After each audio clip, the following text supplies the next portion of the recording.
One of the things that we love at T-Rex Arms is people who tinker and figure stuff out.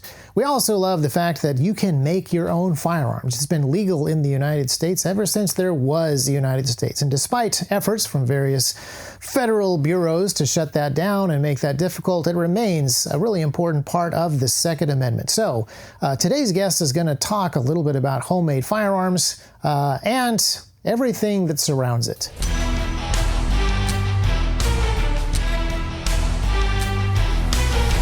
Well, welcome back to the T-Rex Talk podcast, and today I have a guest. This guest goes by many names. He has a real name, but he also has his screen name. His screen name is Mr. Snow Makes. That's probably how you know him. And then if I call him John, I'm not getting confused. That's also a name that he goes by. But it's so good to have you on the program. Do you want to explain, because you do so much in the DIY space, in the firearm space, in the legal space, you're doing stuff. Do you want to just introduce yourself to listeners who may not know who you are and what you do?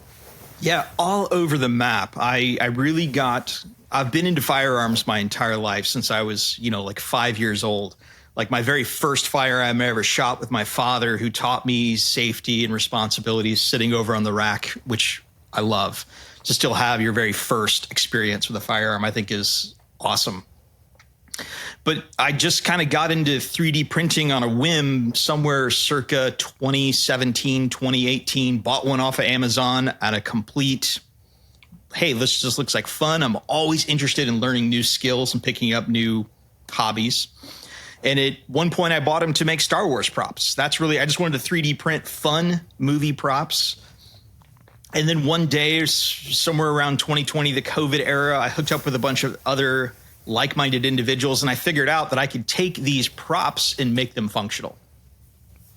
So we started using 3D printers to print actual firearms, and it kind of launched into this whole thing. I made a YouTube video to show my friends on my personal channel, and I uploaded it, and suddenly it had 250,000 views on it within 48 hours of a 3D printed Mac. Okay, yeah. Go ahead.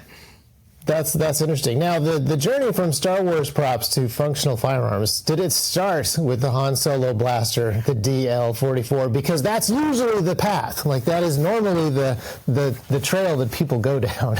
You're exactly right. I will go pick one up here in a few minutes, and we can show that. We want to be cognizant of YouTube and handling firearms, particularly those 3D printed firearms.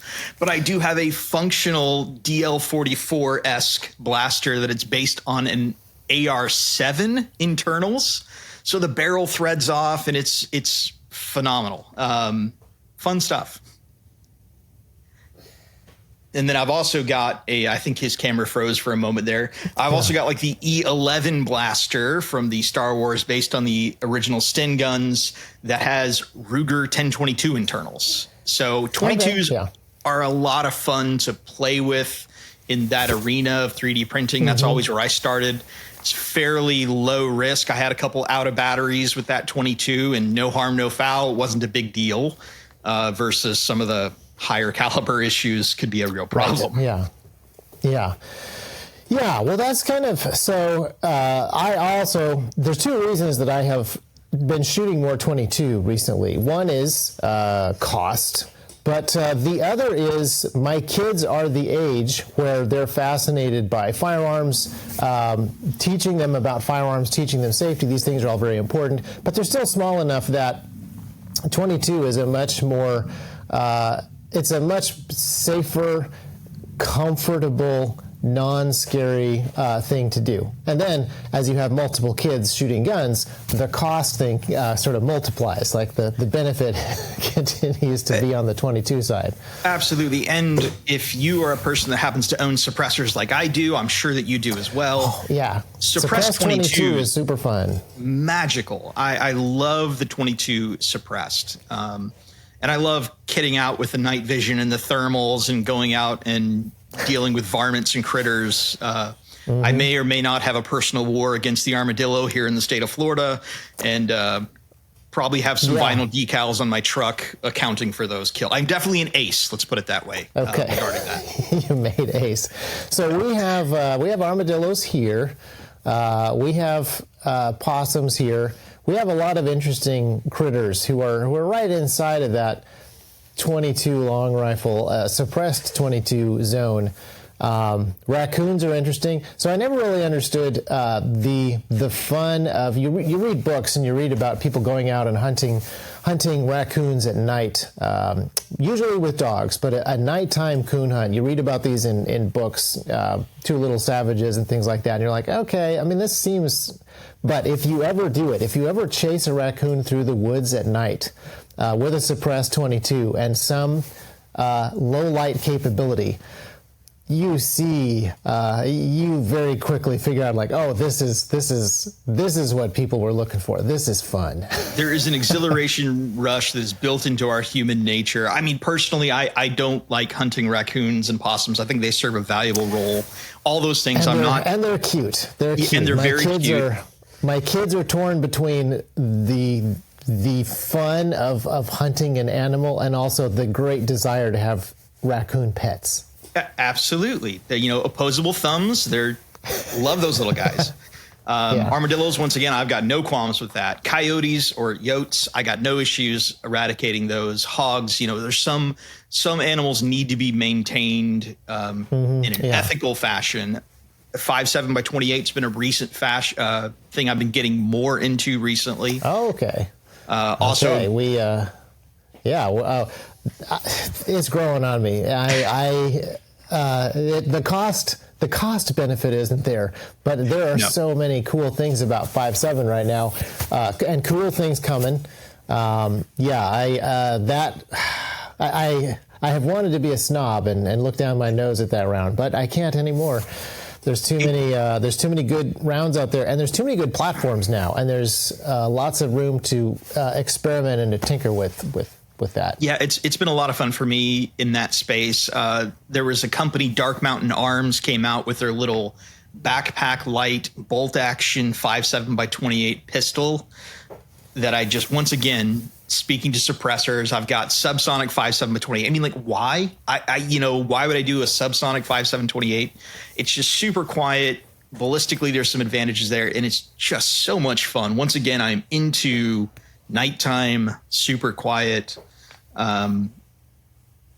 Suppressed a 357 Magnum that I'm shooting 38 special and a lever gun suppressed. Magic.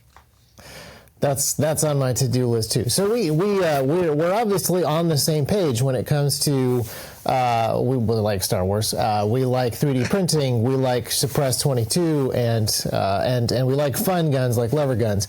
But we have another thing in common. We've been talking here at T-Rex about gun rights for a while. We have worked on mostly in Tennessee. We have a lobbyist here at Tennessee. We've worked on lobbying in the Tennessee State House, and we've had some good success there, which wouldn't surprise you because you think that Tennessee is an incredibly red state. It's actually fairly hard to get positive gun rights movement in Tennessee when you have a Republican supermajority. Surprisingly hard, because there's a lot of folks out there who are just like, look, you guys already have this, you already have that, like, we got other stuff we want to work on. No one's taking your guns away in Tennessee. Don't worry about it. That kind of thing happens. But nevertheless, we've had some positive movement there with getting an ammo tax taken away is probably our biggest one. We have worked a lot on.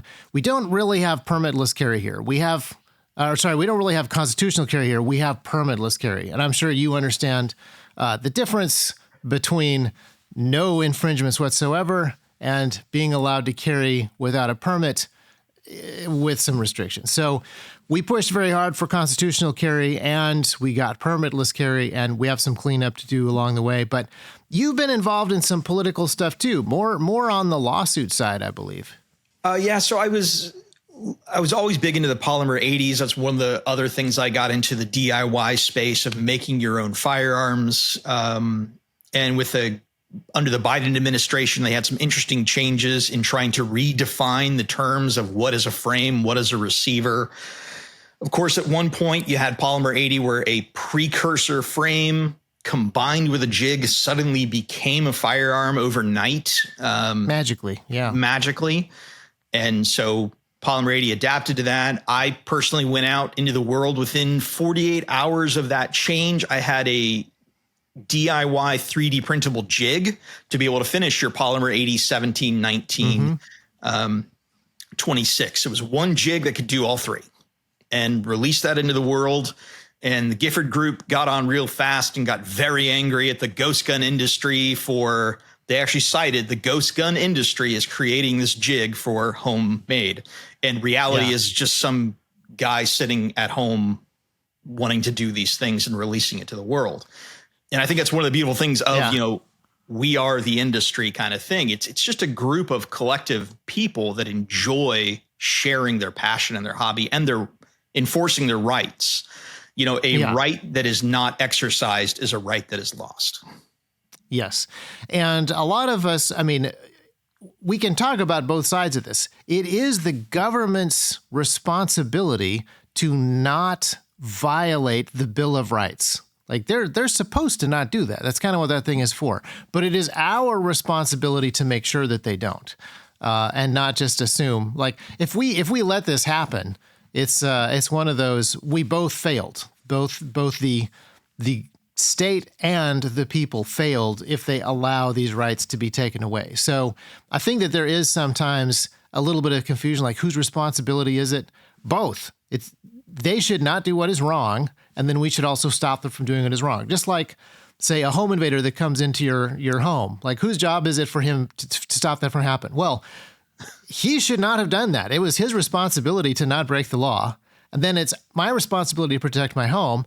And then at some point, the magistrate has a responsibility. It probably wasn't his responsibility to like sit on my front porch.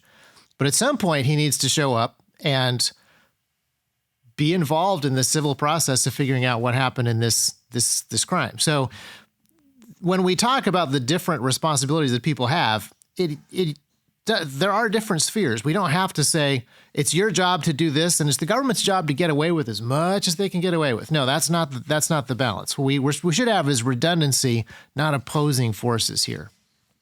Yeah, and it's fascinating. So that was always one of my big things, especially when comparing the differences between, you know, United States and Europe, that we are so spread out. You know, the idea of a first responder getting to my home in a reasonable amount of time when you live in a rural area, or many times even in a densely populated area, first responders are at best minutes away.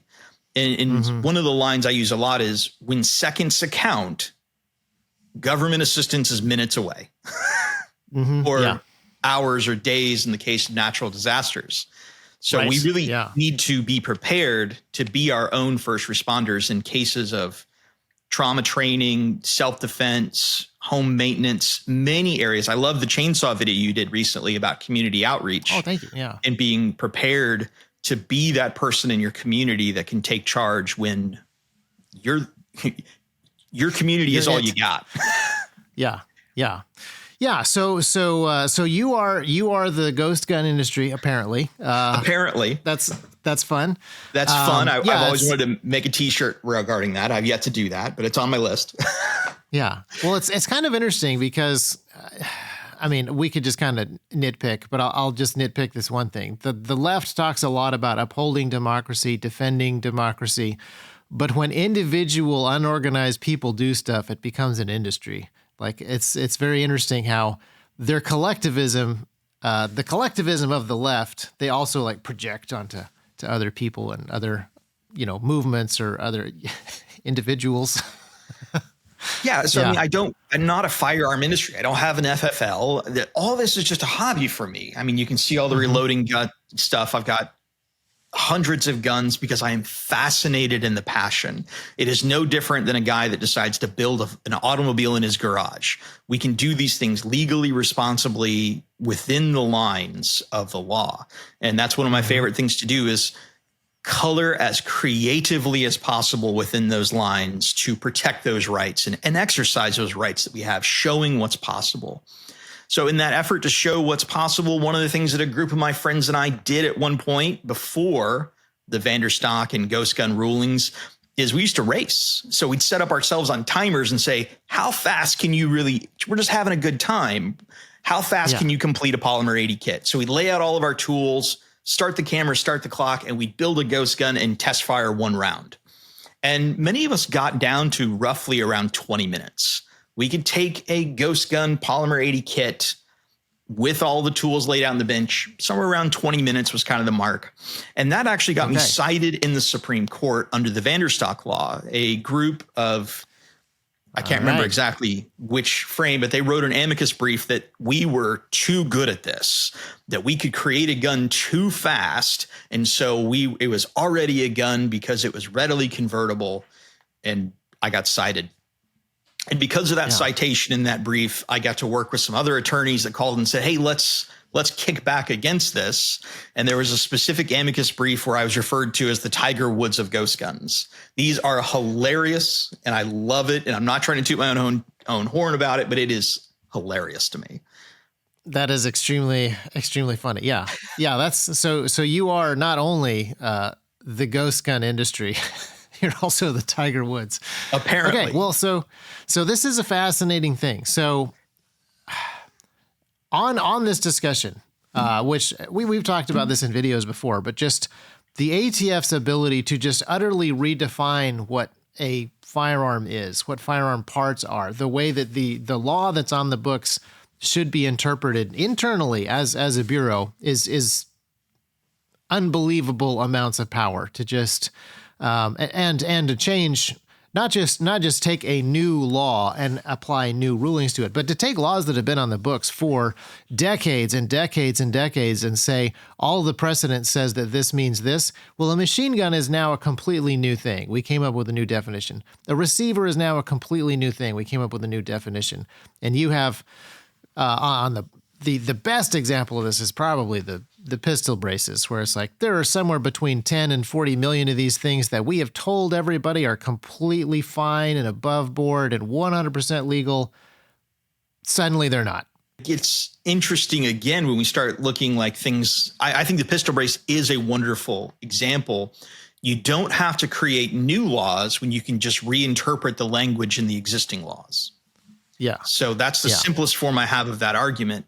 And my favorite of recent has actually been the forced reset triggers, because we have a very clear definition of what a machine gun is. And so some very clever people created products like the binary triggers, the pull release triggers, and the full reset, forced reset triggers, FRTs, that are within the letter of those laws. And here we are, there's been years of court battles over those. Yeah. And have you seen Hoffman Tactical Super Safety? I have fired Hoffman Tactical Super Safety. I have high speed footage of the trigger resetting, pushing the finger forward. It's phenomenal. Yeah. It's that, and that's a perfect example of, I want to do some more research at some point on something. I don't want to call them loophole guns, because they're not loopholes. These are undefined, non-criminalized things that we're talking about. These are things that are 100% completely legal, and they're new technology, new innovations. And oftentimes they are kind of developed around. Some of them are purely technological. Some of them are built around existing criminal code or existing expectations a little bit, where it's like, well, this same thing happens in the automotive industry, but you have these sorts of things happen. And then you have people be like, oh, somebody just figured out a loophole, something that was meant to be closed. I was like, no, this was never meant to be closed. The gun show loophole. The gun show loophole is a perfect example. No, you were supposed to be able to sell things to your friends and neighbors. So this is kind of a hilarious thing that happens, but it's interesting when it is wrapped around a technological, a sort of a technological development like the super safety, which is obviously good because it is super safe. It's even safer than safe. So a good example of mechanical innovation like the super safety or the FRT developed by a gentleman by the name of Graves Another example that's purely technology side would be the digital triggers. So the DigiTrigger had the ability to go full auto, but was firmware locked against civilian market. But that's a great example of pure technology versus mechanical innovation that can be used they can be converted into a legal means. Yeah. And of course, now we've got development of mini Glock based forced reset triggers, which are fascinating to watch that development. There's at least 3 3D printing guys that have developed their version of a forced reset Glock that can be manufactured at home. Mm-hmm. Yeah. Now let's go back to digital triggers for a minute. So part of me wants a very mechanical, can't go wrong, batteries can't go dead solution for stuff. However, an electronic trigger with some digital controls on it lets you do a pretty fascinating thing. Instead of mechanically controlling the cyclic rate of a firearm, you could do it digitally. So this is very handy in video games. There's some video games where like you want to use a high rate of fire for this enemy, but a low rate of fire for this enemy. Ammo conservation. You may want different cyclic rates when you are running suppressed or not suppressed. Now, mechanically, with a gas-operated firearm, this happens automatically based on how much gas you're putting back into the system. But what if you wanted to go the other way? What if you wanted to go slower when you are suppressed? All sorts of possibilities open up once you have an electronic trigger with some digital controls on it. But it's too easy to make that full auto, so you can't experiment in this area. You can't let the free market weigh in on electronic triggers. And then there's an additional component, which is there are smart gun regulations that start to kick in places like New Jersey that also stifle development here. So the good news is most of those New Jersey smart gun stuff all got sunsetted. That's kind of no longer on the books. That's wonderful to which hear is great. that. But for, 10, 15 years, that was kind of like a limiting factor, I think, for people working in this space. It was super scary. The concept in New Jersey that smart gun lock, it says once these are available in the market, all firearms must have this technology. It is rather frightening. Where I think some of the digital trigger stuff gets really fascinating in my eyes is coming out of the firearm space and going into the air gun categories. So now you've got digital valves, digital triggers. You can time all those cyclic rates. You're also removing a lot of those restrictions under the firearm laws, getting into that air gun space. And the technology of air guns today is fascinating. What they're able to achieve with these large bore air guns shooting 500-600 grain projectiles at 1,200-1,300 foot, massive amounts of energy. Yeah. So there's all kinds of fascinating stuff happening here. And it always frustrates me when technological development is stifled or throttled by bad laws or obsolete laws. So or obsolete laws getting redefined by the ATF to cover a new thing. And once again, coloring within the lines creatively, I always had a thought experiment that I wanted to do of having an air gun that was charged, have a sealed container where I could actually ignite a blank firearm cartridge to charge a pressurized container that then has a valve that would shoot an air gun projectile. Is that a firearm or is that an air gun? Well, yeah. I have no idea. Once again, it's these interesting innovation, legal thought experiments that lead to interesting places on occasion. Is that a good idea? Absolutely not. Is it a fun idea that's potentially legal that has some really interesting connotations in the legal space? I think so. Yeah, and I can definitely see that in a research. Like, let's say we were working on timing pneumatic valves, and we wanted to do this inside of some test chamber. Oh, it'd be so much easier for us to recharge our pressure chamber pyrotechnically than having to do it mechanically. Like if we wanted to just test and test and test and test, oh yeah, that would be a fantastic way to do it. In other ways, that's probably not the best, most no, I'm certainly not. It doesn't actually. Stuff. Yeah, there's a lot of ways it doesn't make sense, but it's a fun question to explore and discuss mentally. Those thought experiments, I think, have a lot of value in that innovation. Just as a guess, as an educated guess, like we build this thing because we want to test valves. We want to rig up some solenoids. We want to rig up some digital timers. We want to get things down to like really, really accurate timing. What are the odds that it's 10 years in federal prison because the ATF thinks it's a machine gun? I hate to be this much of a cynic, but I think it depends on how big of a presence you have online these days. Yeah, I think that's a good point. Yeah. If you're just a guy that's having fun on his property and doing his own thing in his own house and nobody gets hurt, nobody knows, it's one of those examples of, if your gun goes full auto in the woods and the ATF isn't there to see it, was it really a machine gun? I don't think. I think the problem is if you start getting traction, if you have a presence online, if you're doing interesting things, you will be silenced. And not just by the ATF.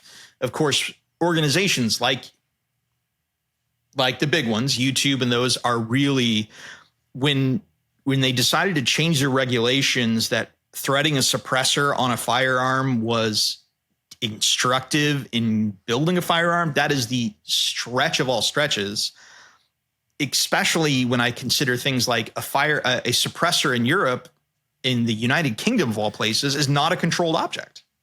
Right. Yeah. So you can't tell me that this is international company that's protecting international law when suppressors are more controlled here than they are in Europe. Mm-hmm. Yeah. Yeah. No, this is one of my, not a lawyer, but this is one of my legal tests of like what a good or bad law is. The better a law is, the clearer it is, and the better a law is, the fewer unintended consequences come along. So like you outlaw murder. Well, obviously there's going to be some questions like premeditated, accidental. Like there's going to be all sorts of questions defining that. But when you start to do stuff like the 1934 National Firearms Act and just throw suppressors on there, the unintended consequences can spiral out of control really quickly.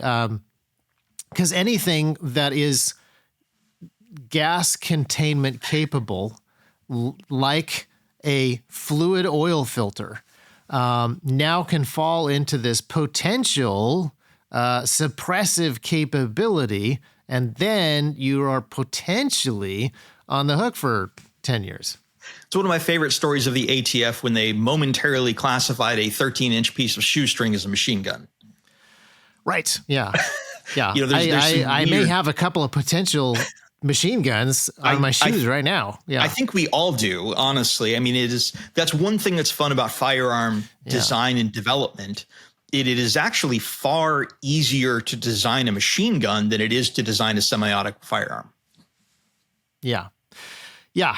And that's, again, a cool reason to do some of this stuff electronically, maybe for testing purposes, just to isolate some of the stuff. We do this in production all the time here at T-Rex.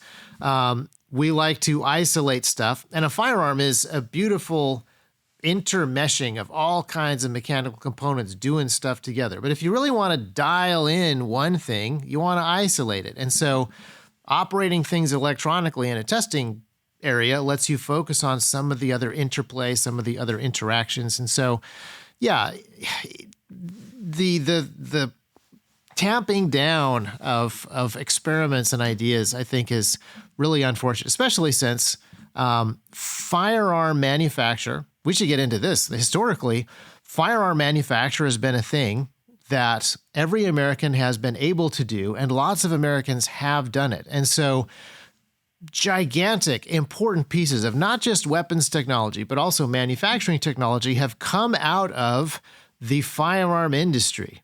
I mean, technically it was the ghost gun industry back then because it wasn't serialized, but like the early days of Eli Whitney and Colt and Winchester, like these guys didn't just invent rifles. They invented manufacturing technologies. They invented all sorts of really interesting metallurgical stuff, all sorts of chemical stuff. So who knows what percentage of mechanical and manufacturing capabilities we're missing out on because we've so demonized and sort of marginalized this one particular industry and put artificial limits and constraints on it. Well, the concept of interchangeable parts and how that really came out was from the French armorers and how that changed the world when interchangeable parts got married with the assembly line, they got married with steam power. That's where we got the Industrial Revolution from. And I see many correlations between the Industrial Revolution. You had all these individual components that became supercharged when they were put together.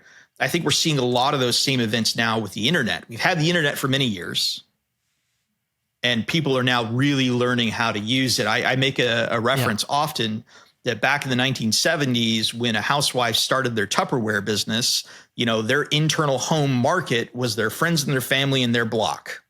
You start a small business from home today, your market is the entire world thanks to the power of the internet. So we're really having this internet revolution.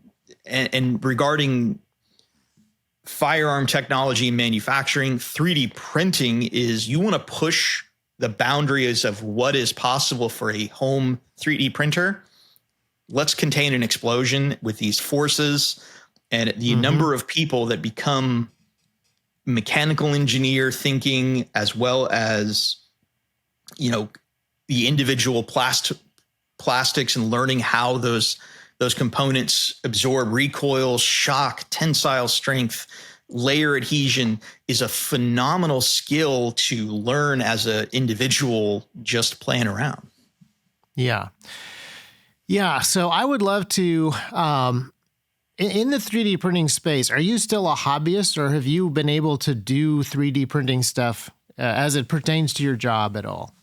So for my day job, I'll gladly mention that I am a financial advisor. I'm a stockbroker. Okay. I help individual families manage their wealth, and that's what I do. And I make a very, very good living at that.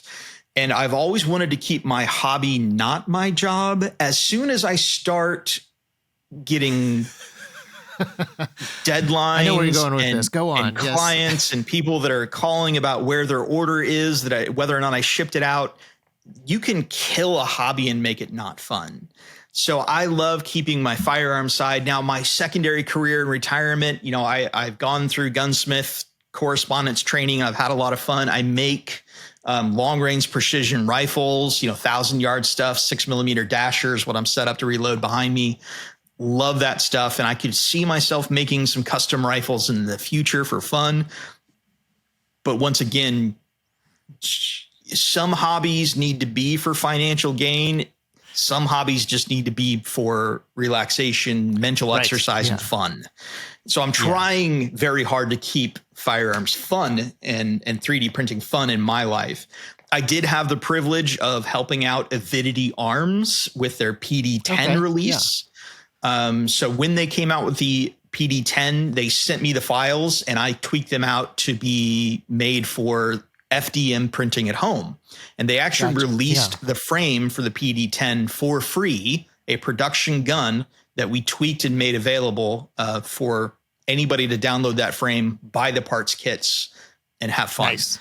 So I've definitely had some forays into that. I've also worked closely a lot with a company called Stuffin' Things to help with some of their projects with the AKs and the bullpups. And not that I'm a huge designer, but with a laser cutter that I have, I've made them some prototype parts and just had great interactions with friends. And I'm not trying to make it into a business at this time.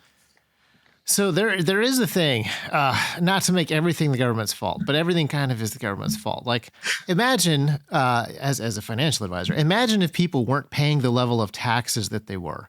Imagine how much more freedom we would feel, even within our businesses, to tinker and experiment and collaborate. Like, it's great when it is a hobby. You got no skin in the game, and so you're not losing anything by helping somebody for free.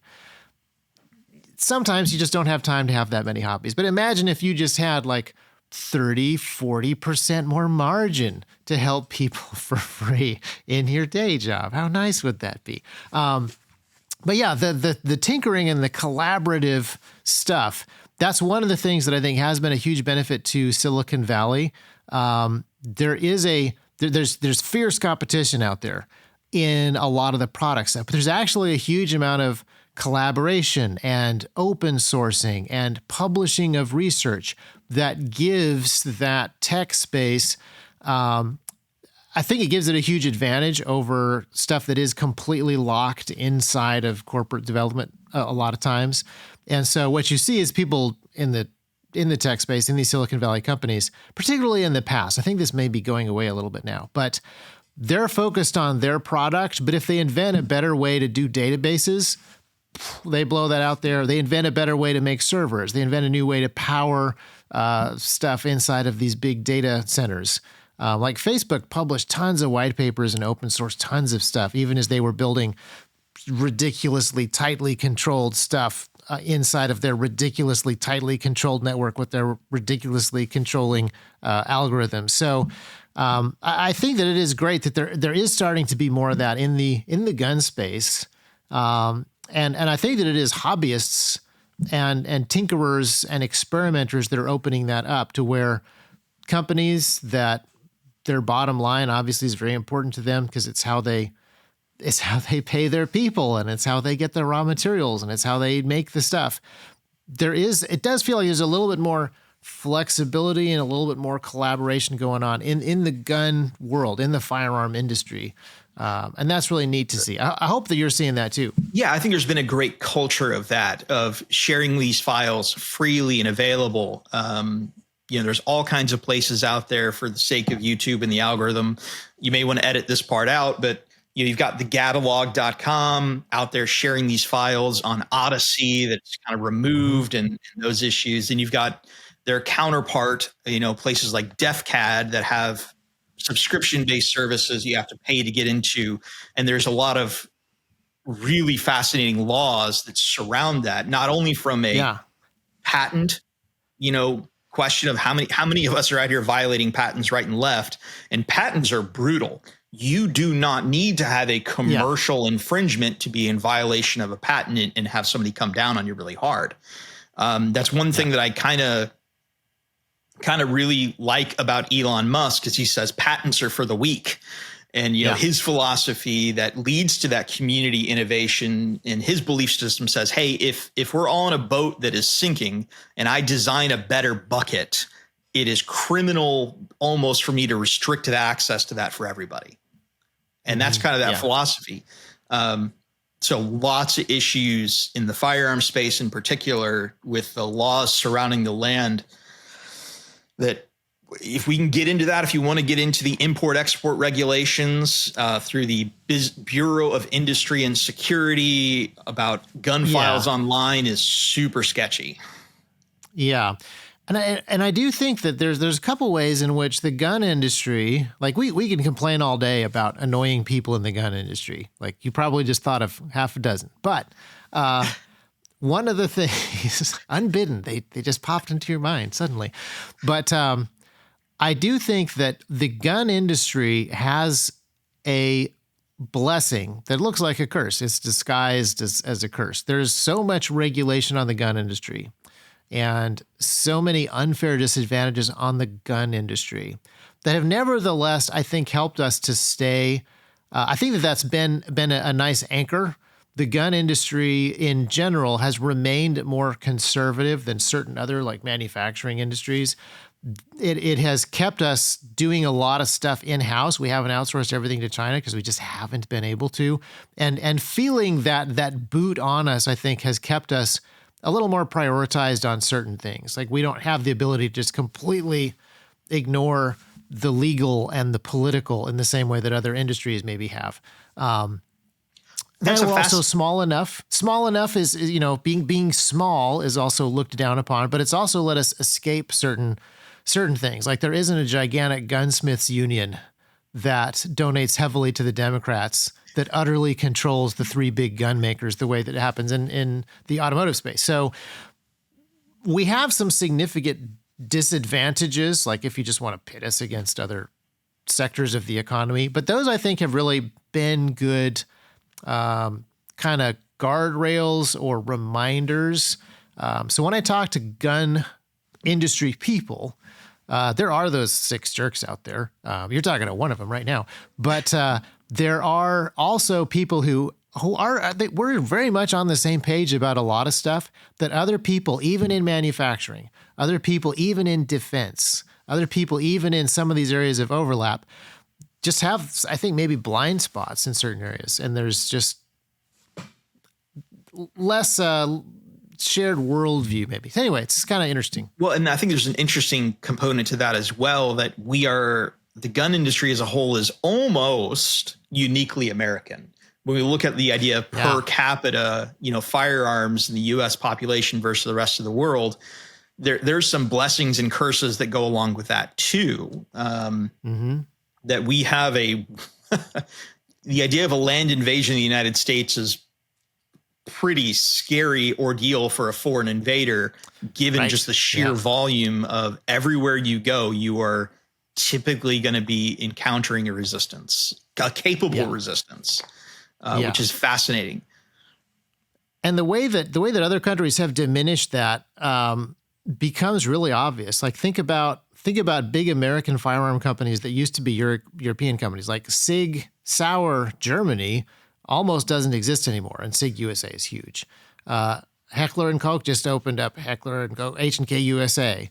Beretta is a 500-year-old Italian company that still exists, and they still make a lot of stuff over there, but they do a lot of stuff here in Tennessee, and they do a lot of stuff in Maryland. So there's CZ is buying Colt and doing stuff more in America. Yep. So even some of these amazing titans of European manufacturing and European defense, names that go back into antiquity as being really important for the development of empires, they just have an office back there, and most of what they do is here. It's very interesting how that is developing, and all in the last 50 years. So you've got a lot of global insulation based on those laws and regulations. But then, as you were mentioning before, the internalization of gun technology and manufacturing has to be done because of the legislative risk being so high.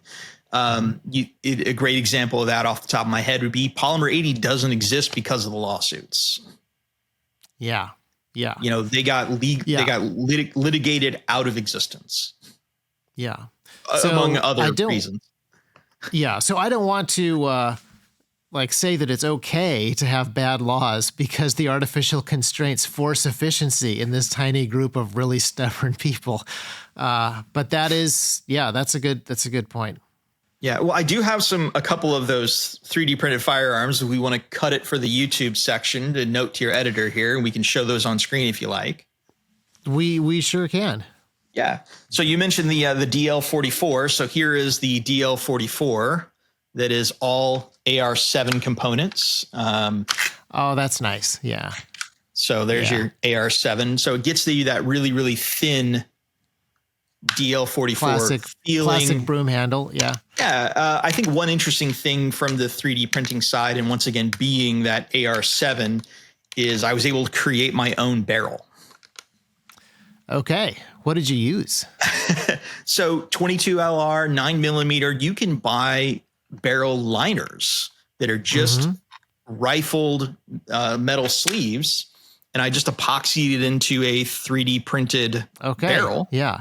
And so now I've got my lined, think about a chrome lined AR-15 barrel, same kind of technology and concept in that 3D printed space, and where we're creating our own barrels. We've gone further to create our own bolts, all kinds of really fascinating thing, completely DIY. So, and there's our E11 blaster. Oh, nice. So, of course, I could paint this. I enjoyed 3D printing in white for a lot of reasons. It went with the brand that I created under that Mr. Snow moniker. But also 3D printing in white allows me to really see the stress points if something cracks, fails, or where it's rubbing. The white is incredibly easy to see what's going on mechanically. But same situation. You've got a 1022 bolt inside of there, completely 3D printed receiver, and that, once again, that lined epoxied 22 barrel inside of there. And so you can create these fascinating objects that have no business being on the commercial market. Well, sure. The Disney lawyers are another threat that you face when you make Star Wars blasters. Yeah, which is another fascinating thing. My camera's locking up on me again. Well, we can continue on without video. Obviously, we wouldn't be able to show stuff, but we can continue to talk about some of these things, like where you see stuff going in the future. with either of these technologies, because the technologies are developing. The like Bamboo Labs did an amazing thing for FDM printing. Like they didn't change the way that it was done, but the Bamboo Labs X is like a full automatic, no hassle, one click button 3D printer with no calibrating or troubleshooting, which I think has massive ramifications for people, even if the parts and the materials are kind of the same. Yeah, what I say is Bamboo made 3D printing an appliance. They're the first company that made like the microwave of FDM printing that really is going to make it proliferate beyond the tinkerers. I say many people can kind of choose the hobby of 3D printing. Is your hobby 3D printing or is your hobby the 3D printer? Right. Yeah. And in the early days of the Ender 3s and the Chinese clones, your hobby was the printer. Just getting it work and keeping it working was a Herculean level task. Bamboo and Prusa are really making borderline appliances that just work. Yeah, which is really great. So we have in the back here at T-Rex, we have an SLS printer from Form Labs. And the beauty of this printer is that it is also an appliance, and it's an appliance for professionals, and it's expensive. It's extremely expensive to get one, but it's for people who don't want to be 3D printing hobbyists. They want prototypes for their actual job. They want prototypes, for the other thing that they're doing. And Bamboo Labs, I think, is a great example of, hopefully we will see that there's a lot of demand for this, but it was where 3D printing needed to go. The software and hardware needed to get easier to use so that non-3D printing aficionados could start making stuff on it. Absolutely. And I think, my dream, of course, at the moment would be to see something like the Shush Act get passed. The level of innovation that is ripe for suppressors in particular has been daunting. And the guys out there that are developing homebrew solutions for suppressors is really incredible. But talk about a small market of homebrew for that area. Yeah, for now it's small, but all kinds of stuff open up. And again, this is a great example of like unintended consequences from a law. Suppressors that use wipes instead of baffles. Can I make my own wipes? Can I store spare wipes? Like these are things that the ATF has given different answers on every time they are asked, basically. So that's just an area where there's very little development. But once you can 3D print disposable baffles for a suppressor, well, that's all kinds of really interesting experiments pop into my mind that I would never do because they're just too dangerous to do right now. So yeah, I'll be super curious to see what happens with that legislation, because that would change a bunch of stuff for a bunch of people.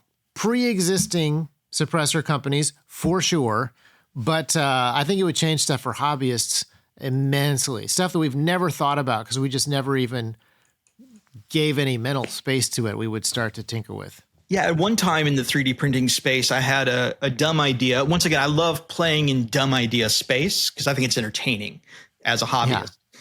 And so I wanted to make a muzzle brake that had a train whistle on it. So the idea would be that you'd shoot a firearm and it'd have a dual tone train whistle. And, I started going through the research. I got to learn how to make a whistle and how whistles work, which was fascinating in itself. But the line between creating a blast chamber that'll blow a whistle and create a really great suppressor is so thin, it was kind of frightening. And eventually I stopped and said, this is way too close to that line. Yeah.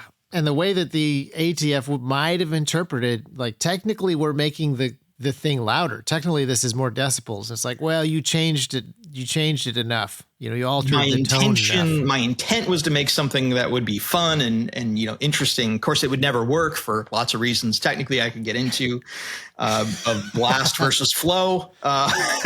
But you need to charge a pressure chamber and then release it over time. You need some one-way valves. Well, and the problem is if releasing pressure from a firearm over time, what does that sound like to you? Oh, yeah, that's how suppressors work.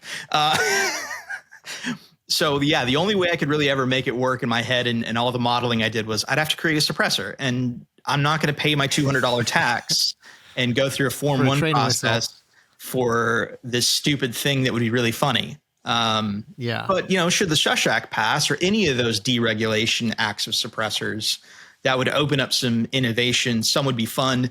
What I ended up kind of creating in what turned into is instead of having this tube, I had a very flat, wide, thin box on the end of the firearm.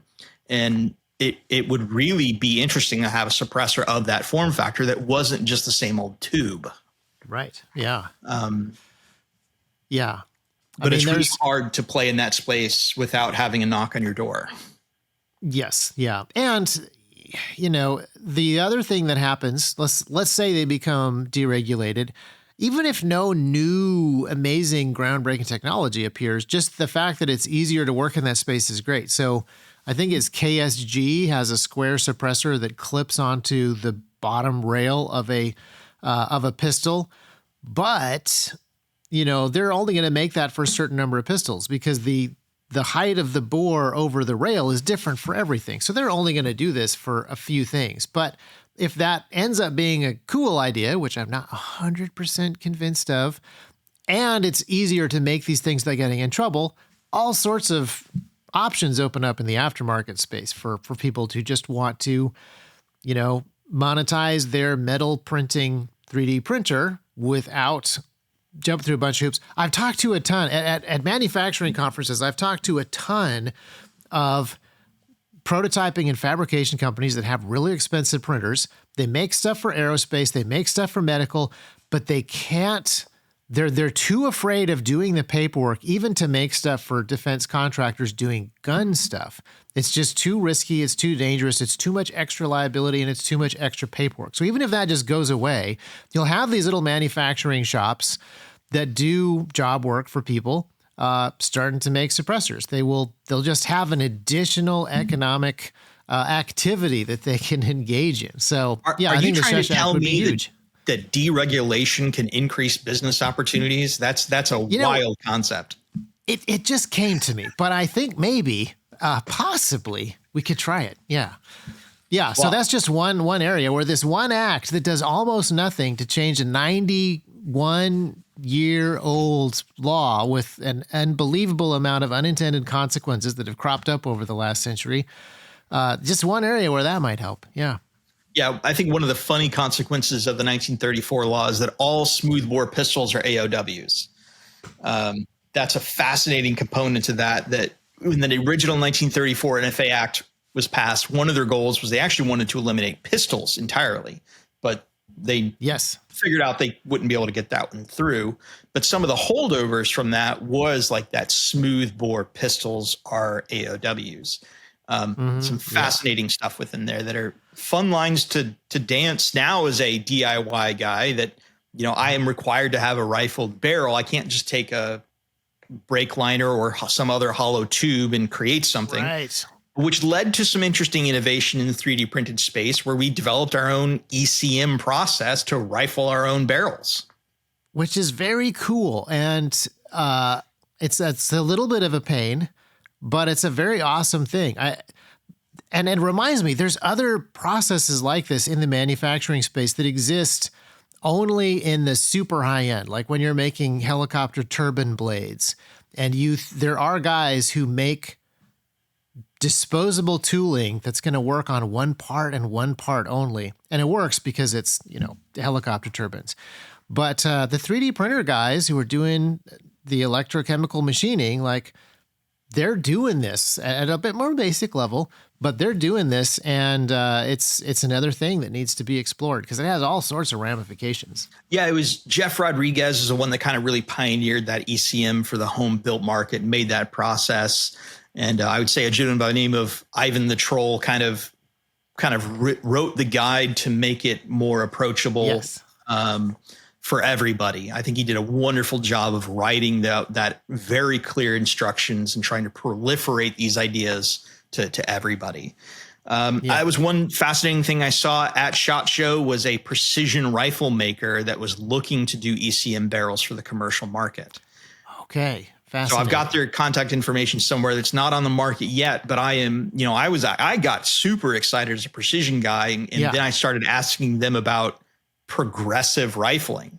Well, if we're going to be able to design our own mandrel to ECM these barrels, there's no reason we can't get into tuning that progressive rifling and see what impact that could have down the line technology wise. I'm super excited about that.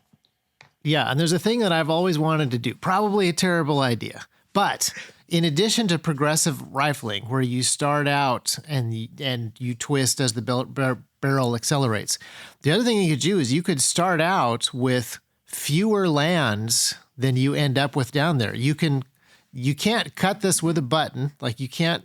There's no good way to do this. But if you 3D print an impossible to machine shape and you use that to machine the inside of the barrel, it can be anything. It can be impossible geometry. You can do it. Yeah. So that's what excites me about where this technology is heading, particularly with additive manufacturing, is to be able to take new ideas like that would never be possible before and see where they lead. Of course, everybody talks about metal 3D printing being the end goal for the home consumer.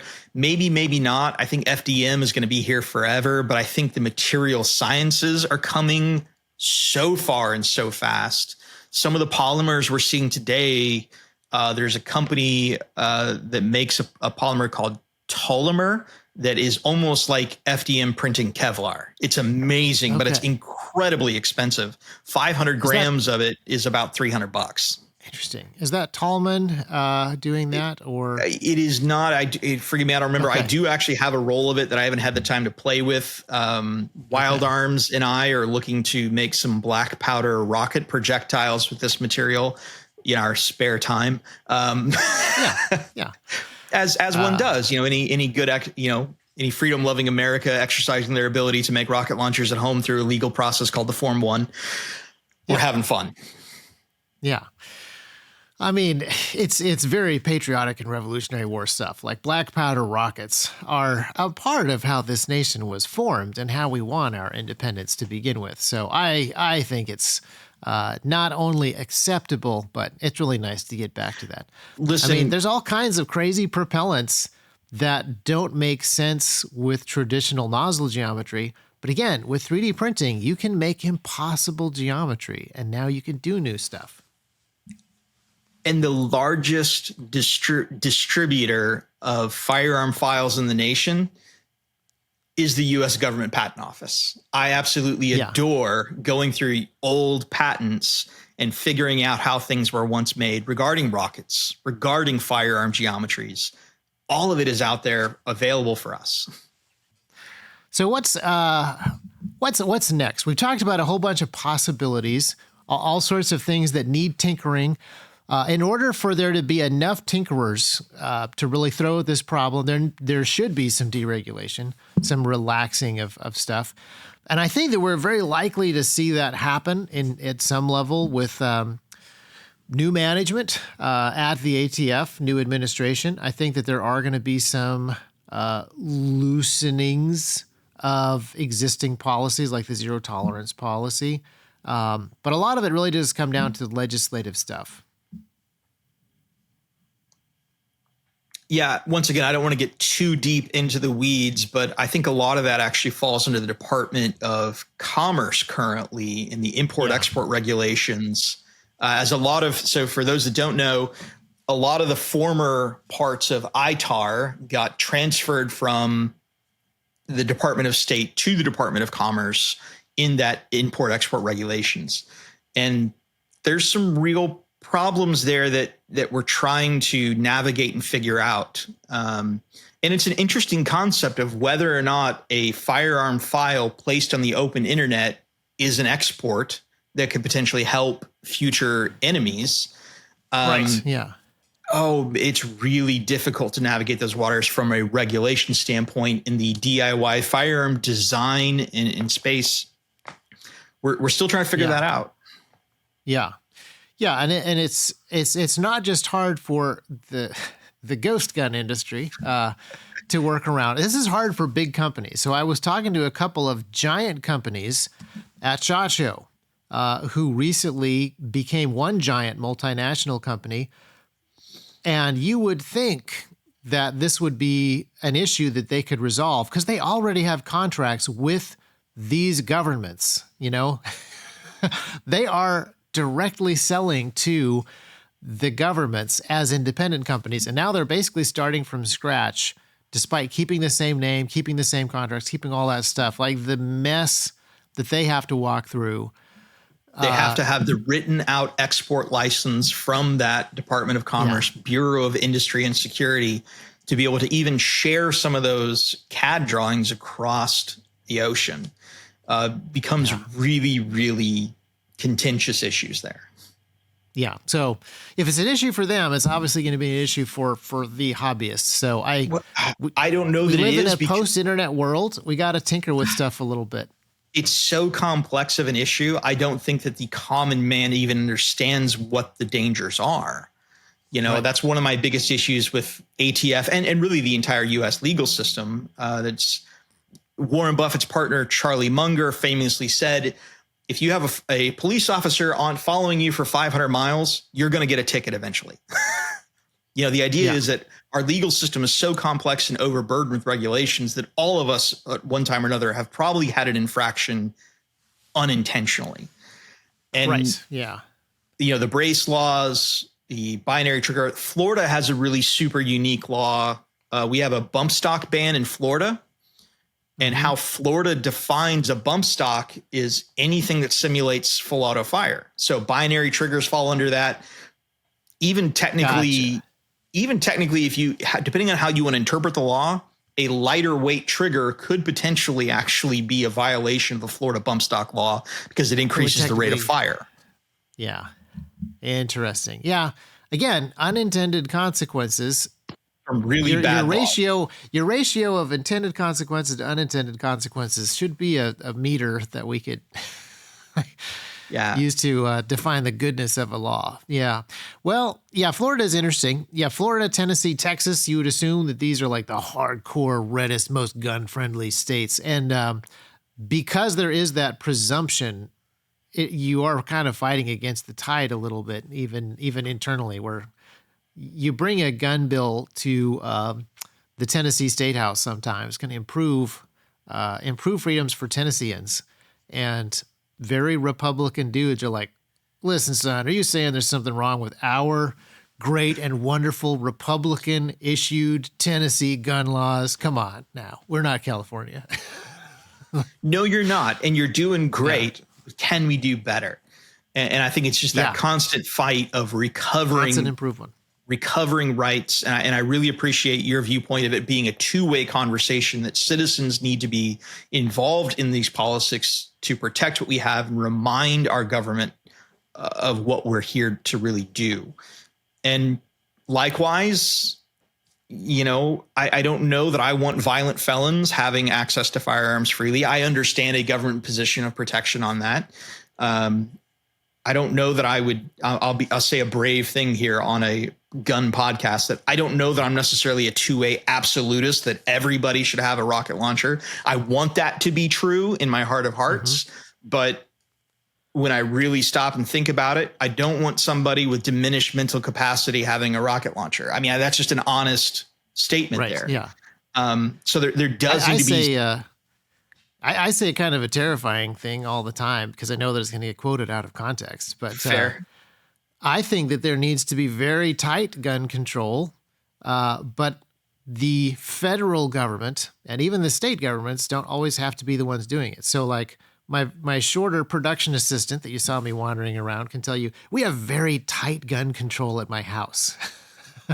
I do that. Yeah. So, yeah. I think that's very appropriate. I think that the Second Amendment absolutists who are like hardcore libertarians often have this idea that the government shouldn't do this thing, and if the government can't do it, nobody can do this thing. But there are other jurisdictions, there are other spheres of sovereignty, there are other ways to handle some of these things, and we've painted ourselves into a corner, not just with the National Firearms Act, but with other ways that we handle our legal system, so that you can't really even fix the felon problem without fixing a whole bunch of other stuff that we've written into penal code and other things. So incremental improvements, always looking. I think there's a wonderful process, survivorship bias, that because we solve one problem, new problems arise, and we have to continually work on that. Yeah. I think about today, some would say that we have a lot of racial tension in the world. Well, 60 years ago, we had segregation. We overcame those problems. We are more integrated than we've ever been as a society. And now we've got some new problems to work on because of those wonderful things of integration. Now we've got new things to work through. Just the existence of the internet is a problem that we're having to work through as a society. Yeah.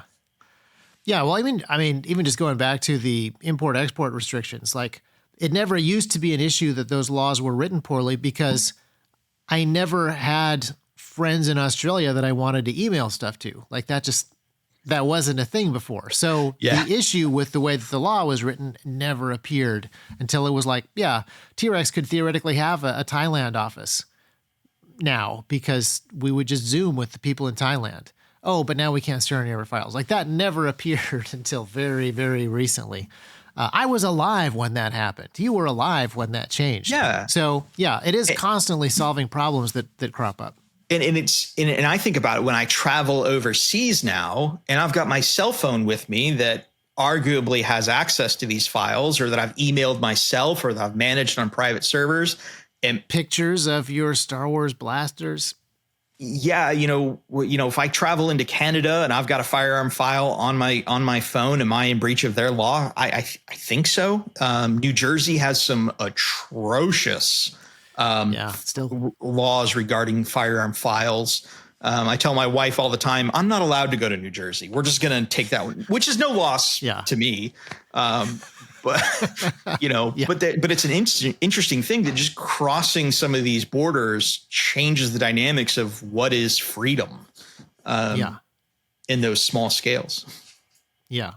And again, 40, 50 years ago, this wasn't a problem because you never would have taken the entirety of your files and assets with you when you went on vacation. But it's very interesting. It's a reason that I am not.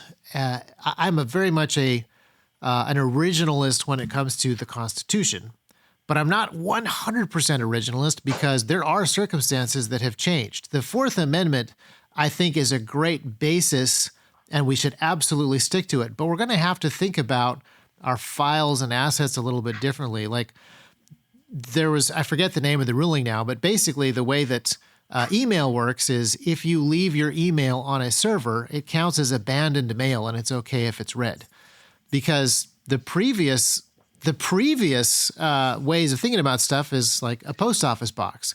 Well, if you leave your mail at the post office box and you never pick it up, at some point they have to say that it's abandoned and they have to be allowed to touch it and it's not tampering with the mail.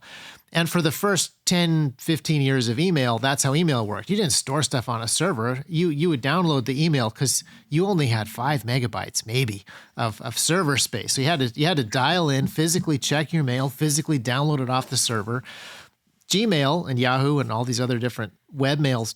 Webmail technically is all abandoned mail. The Fourth Amendment doesn't cover it, according to some ancient early 80s judicial ruling, early 90s judicial ruling by an old school judge thinking about post office box stuff. Reinterpreting the language to modern issues is a fascinating legal precedent we're kind of setting.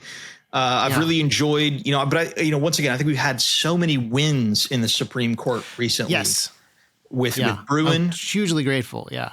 Chevron deference being overturned. We have not really fully seen the effects of how good I think that's going to be ultimately to reinforce the concept that when there is vagueness in a law, we have to rule in the right of the civilian. If a law is vague, we cannot just look to the government 3-letter agency and entity and say, well, they're right. They're the experts. They're the one. Let them. You're going to jail. So hopefully we'll be doing some better things regarding those rulings. Mm-hmm. Yeah. Yeah. Well, I want to thank you for your time. I don't want to take too much of your Saturday. Absolutely. But I've really enjoyed our conversation. I would love to continue this conversation. I mean, we'll be talking offline, but I would love to continue this conversation in future podcasts as stuff comes up in the legal space, in the firearm technology space, in the ghost gun space, as the ghost gun industry. You are more than just the spokesman for that. But yeah, as stuff is happening in this space, I would love to continue talking about this. So I'll first of all, I'm eager to see what the comments on these podcasts are always interesting. People may say like, "Hey, there's a thing that you didn't cover. You didn't at all cover some of these other issues." I'm sure there's plenty.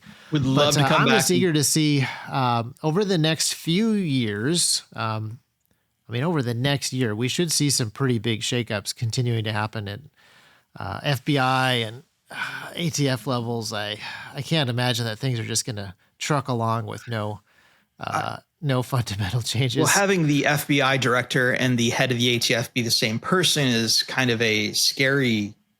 I'm a little bit scared about that because I think what's the direction could be to dissolve the ATF and absorb it into the FBI. And it's been talked about many times. Yeah. And speaking of unintended consequences, the ATF doesn't have the same level of resources that the FBI does. Right. Yeah. I talked to Ben Sanderson at GOA about this last week, and he said, fortunately, it's actually very hard to do that level of reshuffle. But it is a question. You're like, interesting. Yeah. The roadmap seems to be out there, and I'm not sure that that's going to be a benefit or a good thing. We'll see what happens. It's been discussed for basically our lifetimes. Yeah. Rolling those together. They've been, the idea of abolishing the ATF has caught on culturally, and a lot of congressmen have brought up that idea. But I don't know if that's going to be the wonderful thing we think it is, especially if you go from a conservative head of FBI to a not conservative. And now you're dealing with an organization that has vastly more resources. And so it's my nightmare scenario of hoping for the best, but preparing for the worst, keeping those ideas out there. One thing we didn't talk about at all was the makers match. The gun makers match is So the gun makers match is coming up. This will be our 5th year doing the gun makers match. It'll be in Monroeville, Pennsylvania again this year, where all of the firearms must be homemade, whether they be from a kit or 3D printed. We have the ratio is like almost 80% of these guys show up with 3D printed firearms versus the kit guns. And it's a lot of fun. We typically have somewhere around 70 to 80 shooters that come in 3 categories, being rifle, pistol, and pistol caliber carbine, to compete with these. And it's just a great gathering of makers that are testing their gear and getting together after hours and talking about designs and concepts is marvelous. Nice. So do you have to have made the gun that you shoot yourself, or can someone else have made it? Yes. No, you have to make it yourself. Nice. And the number of people that get there and have never shot their firearm or sighted in their firearm is many. So it's not like we are top tier, IPSC competition level training here. The firearm, the event is sanctioned by Guns for Everyone. So we are actually a real competition, but it's really more about just getting together, testing your gear, and being around fellow people that are into this space. Yeah. No, I'm deeply intrigued by that. Now, can I come and watch? Absolutely. Or do I have to shoot? Okay. Everybody. So it's open. It's an open event to spectators. The next one is coming up on May 10th, which is going to be a little bit tough. May 10th is Mother's Day weekend, but that's all we could get for this range.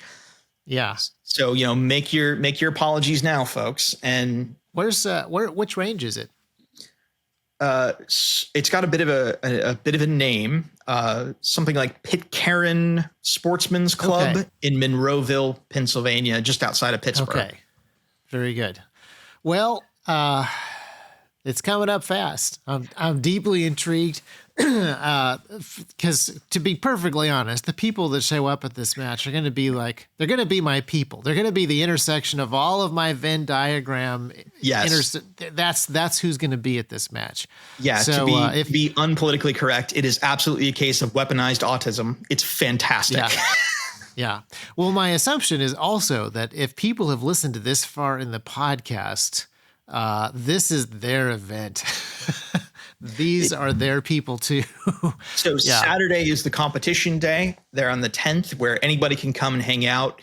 Then we try to do the following day, Sunday, kind of an open range day, where we just come and shoot the guns with your peer group. If you want to try out somebody else's gun, talk to them about how it was designed, what struggles they had, what are their next iterations, what other projects they have. Sunday is an amazing day just to get together and really get hands-on with folks. This event is all about bringing people together, educating them to what's possible, and giving them that camaraderie of finding your people. That's one of the beautiful things about the internet is, I don't know about you, but how many people in your small town are making their own firearms? Pretty select group. Kind of hard to find a lot of times, but the internet has allowed us to kind of find each other and have those relationships on a very intellectual level that you can't find often in your small town. Yeah. Yeah. So my recommendation to the folks that are listening to the podcast, they should probably go. And I'm going to guess, based on some of the people that I know are going to be there, that on that Sunday, there could be drones flying around. There could be people tinkering with other fascinating tools. There could be home-built night vision and home-built thermal being played with. And that's just the people that I know are going to be there. Yeah, I always try to bring the Canon with me, and we always try to come up with some interesting 3D printed projectiles to play with out of the Canon, and just, weird stuff. Always a good time. Very cool. Well, I hope I'll be there. I hope I'll be able to see you there. And listeners of the podcast, I definitely recommend that you spend some time in this part. Even if you're not this level of a tinkerer, you should definitely be making friends with people who are. Kind of how, if you don't own a 3D printer, you should know somebody who does. If you're not a radio expert, you should probably try to find somebody who is. If you're not a drone pilot, you should probably know somebody who is. These are really key 21st century skills that you should be developing.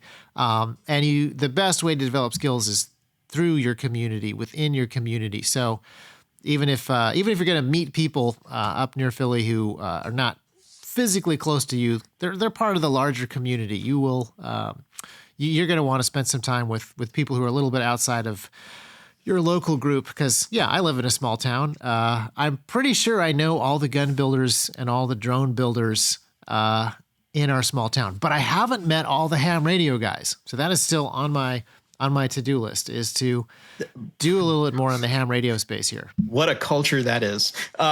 Yeah. Fascinating cultures that exist in these. And then, of course, I love the Meshtastic stuff. Yes. If you haven't built out your Meshtastic network with your friends, it's a blast. I think that Meshtastic stuff, ham radio is very, very valuable, but I don't think we've really seen that Meshtastic stuff really fleshed out. It's just so much more capable. It's if literally right over there. I have a T deck that I need to install the new firmware on today, because that's going to be in a video that I shoot on Monday. So Meshtastic is something that, again, I love the radio projects because they force community involvement in a way that is good and I would say necessary, but it also does some of the decentralizing and it pushes some of the deregulation that needs to happen. So the thing that I do love about Meshtastic is it's already in a deregulated space for the most part, and it lets you do decentralized stuff. Maybe not as obviously powerful as the ghost gun industry, but it is fun stuff. It is fun stuff. It is powerful stuff. It unlocks new skill sets and new ways of thinking about things that are really good. Absolutely. And that's, that's one of my favorite quotes that I do often. I have to look it up every single time. You'd think I would know it better, that the idea of people will call you lucky at the intersection of skill and opportunity. So build all the skills that you can, And when the opportunities arrives, if you're the guy that has the skill to meet the opportunity, others are going to refer to you as being lucky. Yeah. Yeah. Well, that's a great place to end the show. John, thank you so much for talking to me on the show, but also just the conversation we've had in the past. It was great seeing you at SHOT Show. It was great talking about all of this stuff. I just appreciate what you're doing for the larger community. And I love that concept. It dovetails so nicely with all of the things that we've wanted to do at T-Rex, that so many of the people in the larger gun industry have wanted to do, is help people with tools and with skills. And I think that the next few years is going to present all kinds of opportunities. Even outside of the gun space, just the amount of time and attention that people are giving to manufacturing and reindustrializing, I think it's going to reinvigorate this space quite a bit. 3D printing, this is something we should talk to Scott at Nocturnality about sometime, because 3D printing is technically his day job, and night vision is his hobby. Well, I've got my set of katanas. So I bought my katanas from Nocturne that were manufactured by MK Machine, is actually who does the majority of the manufacturing. MK Machine. Yeah, so we should talk to the guys at MK Machining. We should talk to Scott. But 3D printing has, over the last couple of years, had a little bit of in the mass media, not in the real world, but in the mass media, there has been kind of this negative connotation that 3D printing is that thing that makes ghost guns. And so I think that has really squashed a bit of interest in hobbyist level additive manufacturing. I've noticed the more left-leaning maker spaces have been just more bearish on 3D printing. I'm seeing less 3D printing stuff getting talked about than in the early days of Enders and the Ender 3 and stuff like that. Yeah, I've been kicked out of a few maker groups. Maybe it's my just prejudice coming out, maybe. But I did search through New York Times, Wall Street Journal, professional papers that should be talking about businessy stuff. And more often than not, 3D printing was talking about ghost guns, not talking about new manufacturing technologies inside of industry. It's interesting. Yeah. And of course, as of recent, with the events in New York City with the CEO there, that was the most high profile event with a 3D printed firearm and a 3D printed suppressor that was FDM made at home. It's going to be super interesting to see how those ramifications come. I've had interactions with the media. I was recently on BBC Channel 4. They actually flew all the way from the United Kingdom, spent 3 days here with me at my shop, and we built an FGC-9 that they put on camera, that got put on the BBC. They were immediately demonetized on YouTube, so joke's on them, right? Probably, I'm sure. Wasn't a great piece. Now they're using that information to try to outlaw access to firearm files on the internet in the UK. I knew it was going to be negative always, but I still have to think that the human ingenuity of seeing what's possible turns into an advertisement in a way of these are good things for skill building.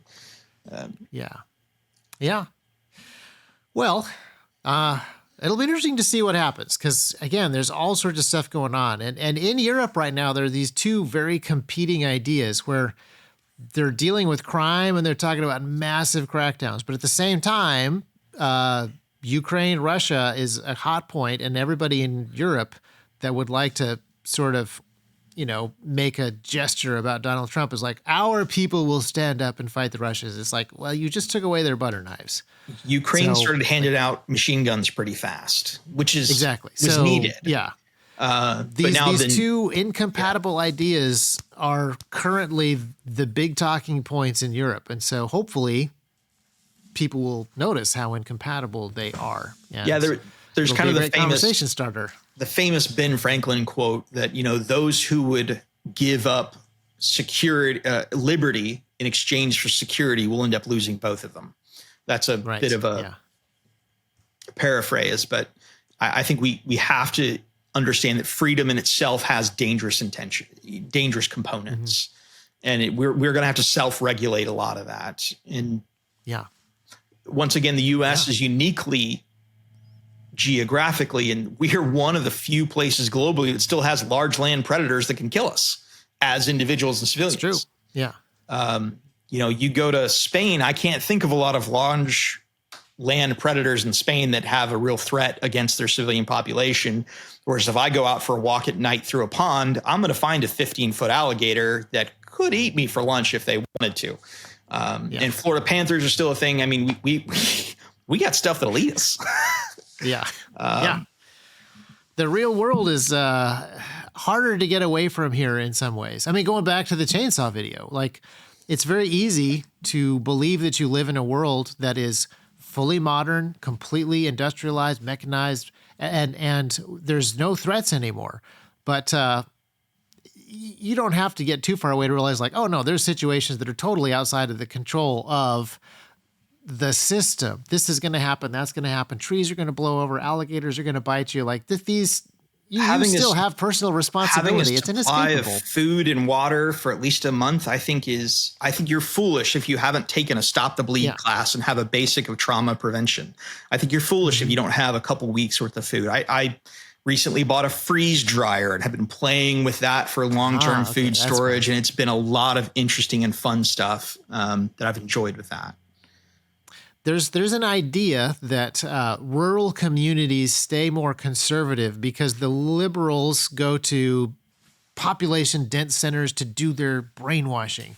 And I think there are definitely, captured institutions in places with population density. But I think that part of it is just, if you live rural enough, you just don't believe that you don't have personal responsibilities, because nobody comes to shovel your driveway when you're snowed in. It could be days before the power comes back on. Like, your personal responsibilities and the grim nature of reality just kind of is inescapable if you're far enough removed from it.